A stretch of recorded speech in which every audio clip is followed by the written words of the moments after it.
You're 35,000 feet up when the cabin wall explodes. You have less than 30 seconds before your brain shuts down. The oxygen masks drop, but here's what they don't tell you.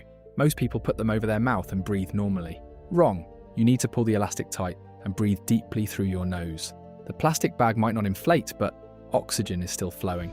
Your brain starts dying immediately. First, you feel giddy and happy. That's hypoxia tricking you into thinking everything's fine. Then your vision tunnels.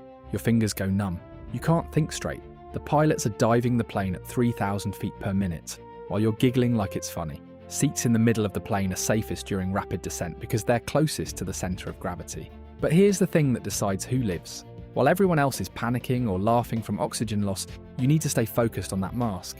Keep breathing deep, stay conscious, because the pilots can save you, but only if you don't pass out first.